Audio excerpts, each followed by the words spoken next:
Welcome into the newest show here on Blue Ridge 11. It's called Let's Talk. I'm your host, Chad Landers. Very excited for you to join us for some really great sports conversations over the next 30 minutes. And as most of you know, I love talking sports, do it all the time, get paid to do it some of the time. So we figured there's so many amazing and fun stories out there from athletes that are floating around.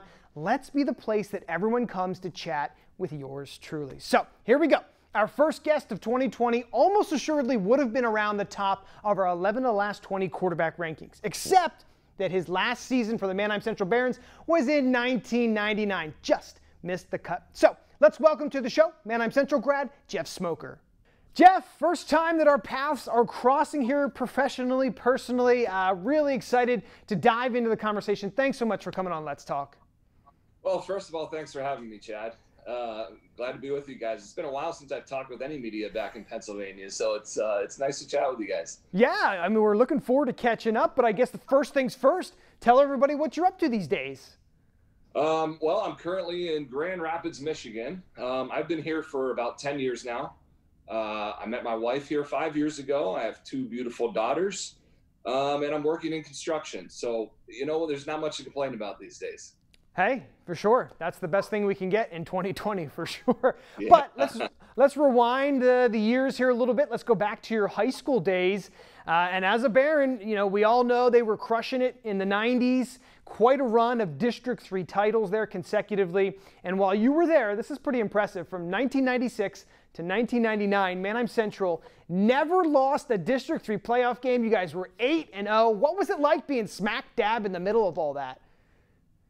It was awesome just to play with the tradition that was already there, but there was a lot of pressure on you, but it was good pressure, right? You knew that at Manheim Central we won championships, and so it was good to be a part of that. And it was just, you know, the way we were coached, which I'm sure we'll get into later, was amazing. The guys around me, a lot of good players, and it was just a lot of fun. But I'll tell you what, it was a lot of hard work too. It wasn't easy. All right, so while we're chit-chatting about the history of Manheim Central, you guys won District 3 championships in 1996, 1997, 1998, 1999. You've got to have a favorite one of those, right? I mean, you were a pretty integral part there for a lot of that. Which one of those did you enjoy the most? Yeah, I think the last two, 1998 would have been, I think, Muhlenberg. 1999 was West Perry. I actually really enjoyed the West Perry game because I was playing against another Division I player, a running back by the name of Musa Smith. He ended up going to the University of Georgia, I believe. But so that was kind of cool playing against another really high caliber player, and that was a good game too. I think we only won by a touchdown. High formation behind Swegger. Swegger takes a two-step drop, timing pass, intercepted in the end zone by Josh Shibis, and that's the ball game. And for the 8th consecutive year, the Manheim Central Barons are the District 3 AAA champions. And that was my senior year, so I think that one probably stands out more than any of the other ones. All right. Well, as we all remember, you were playing for legendary head coach Mike Williams.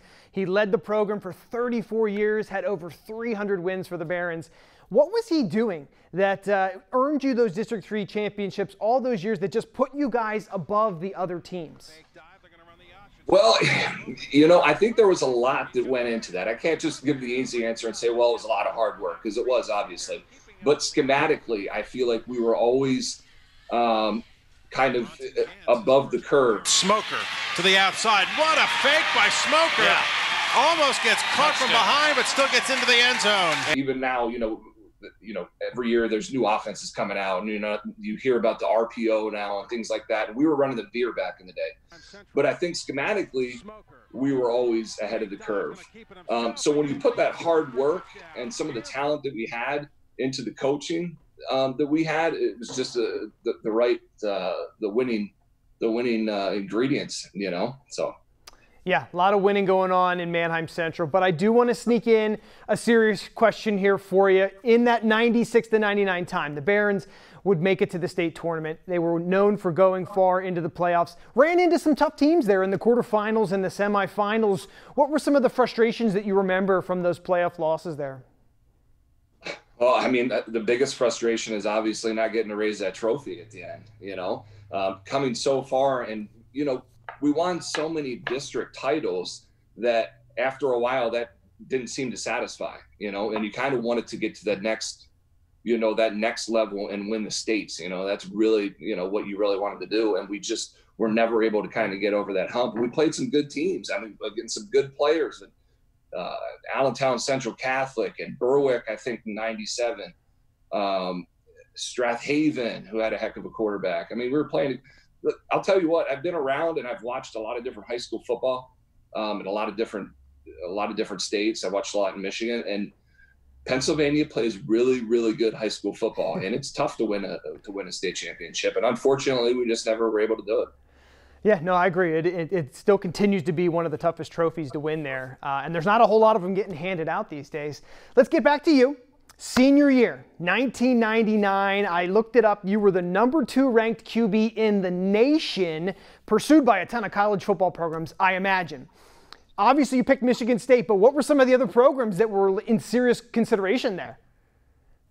Well, it was quite the process. It was really a humbling process, that whole recruiting and whatnot. I mean, it was just, I think I had over 30 scholarship offers from all across the country, different conferences and whatnot. But I always kind of wanted to play in the Big Ten, growing up watching the Big Ten and whatnot. So, I had the luxury of my parents being able to drive me around and visit different schools. So I visited, anywhere from Ohio State to Notre Dame to Michigan and Michigan State and Syracuse and Tennessee and a lot of schools in the Midwest and the East Coast. And so that was kind of the general area that I was looking at.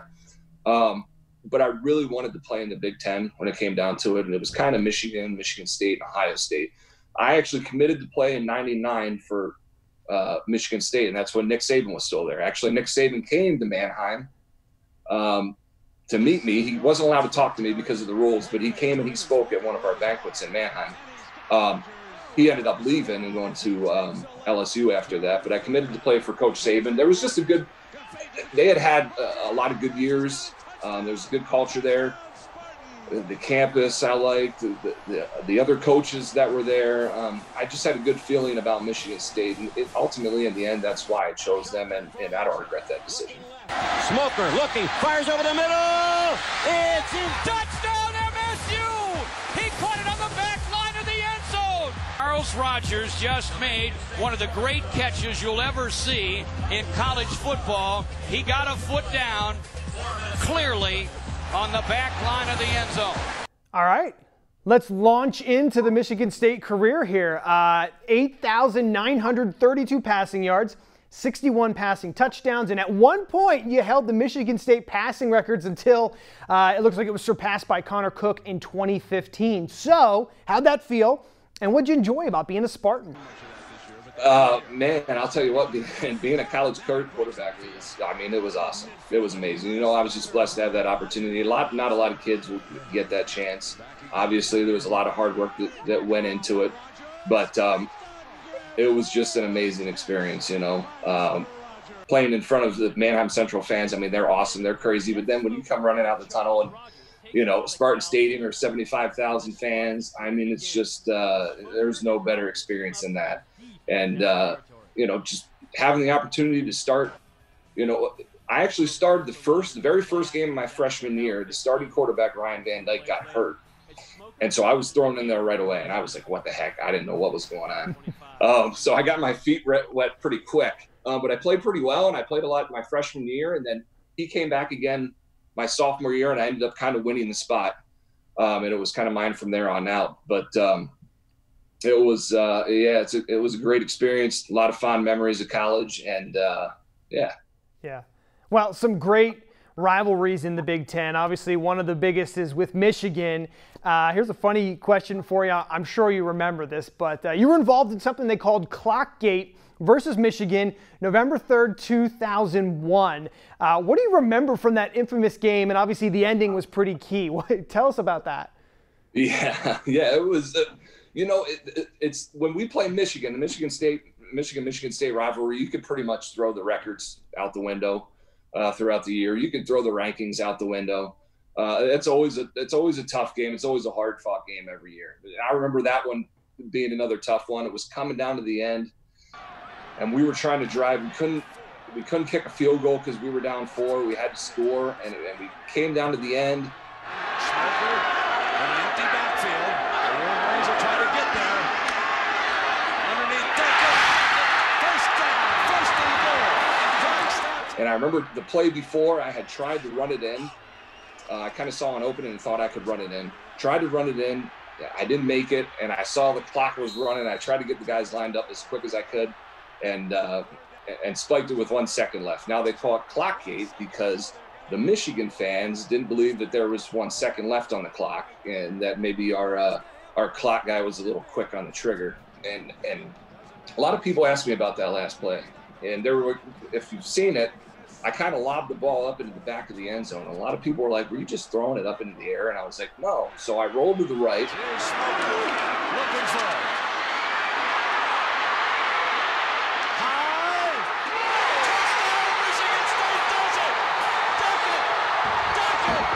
The Spartans upset the Wolverines. Initially, I was supposed to hit TJ Duckett on the right side. Well, he was covered. So my first thought was to look back across the field. And when I looked back across the field, I saw TJ in the back of the end zone going like this, waving his hands, but there was a lot of guys in the way, and I was about to get lit up as I threw the ball. So I kind of had to throw it off my back foot and put a little touch on it, and it dropped right in there, and he caught it, and yeah, the rest is history. But that's one of the fonder memories, if not the best memory I had from playing football at Michigan State. So. Wow, that's pretty good. That's a good memory, and I'm sure when we see the video that is going to be fun to relive there. So Michigan State career wraps up. You head into the NFL Draft 2004. You get selected by the St. Louis Rams in the 6th round. How did that feel to get drafted into the NFL? It was amazing. It was a dream come true. Getting to play college football. It was a dream, and then getting to play at the NFL level, even getting drafted, hearing your name called was unbelievable. I remember I was in my basement with my family. We were watching TV, watching the draft those first couple of days. A little anxious because I was thinking, I was getting info from my agent that maybe I could have been drafted a little higher in one of the middle rounds, and then another round goes by, and you really start to get anxious, and you finally get that phone call. And I got the phone call from Mike Martz, who was the head coach of the St. Louis Rams at the time, back when they were the greatest show on turf. And I just remember we were all celebrating and hooting and hollering and whatnot. And so that was the beginning of, me getting to play in the NFL. And then I eventually moved down there and got started with the St. Louis Rams. And I was a backup there my first year. The second year, then the St. Louis Rams, actually, I remember they had a lot of draft picks. They had like 15 or 16 draft picks, I think, that following year. They used their final draft pick on a kid out of Harvard named Ryan Fitzpatrick, who, as you probably know, has turned out to be a pretty good quarterback and has played in the league for quite a while now. Still going. So that Ryan Fitzpatrick. He's still playing, right, for the Dolphins? Yeah, the beard. I think they call him the beard now. He's got the beard. But he's been playing, ever since then. So he's a year younger than me. So he's been playing for quite a while. So that's who I lost my spot at the beginning of training camp, my second year, to him. And then there were some injuries, and I ended up coming back and being on the squad again for the rest of that season. And then I had a short stint with Philadelphia Eagles and a training camp with the Kansas City Chiefs. And then as quick as it came, it was gone. But it's cool to at least be able to say that I had that opportunity and that I made it. All right. So you enjoyed it. Wish it probably went a little longer, but pretty happy nonetheless to be in the NFL for a real quick minute. Jeff, thanks so much for chatting with me. Really appreciate you coming on Let's Talk and running through all the memories and all the stories. We really do appreciate it. Absolutely. Thanks a lot for having me. Let's do this again sometime. For sure. Would love to. Lots of fun conversation there with former Manheim Central quarterback Jeff Smoker, but we're not done just yet. Coming up next on Let's Talk, we check in with a former Cocalico athlete who's keeping the Olympic dream alive. That's all after the break.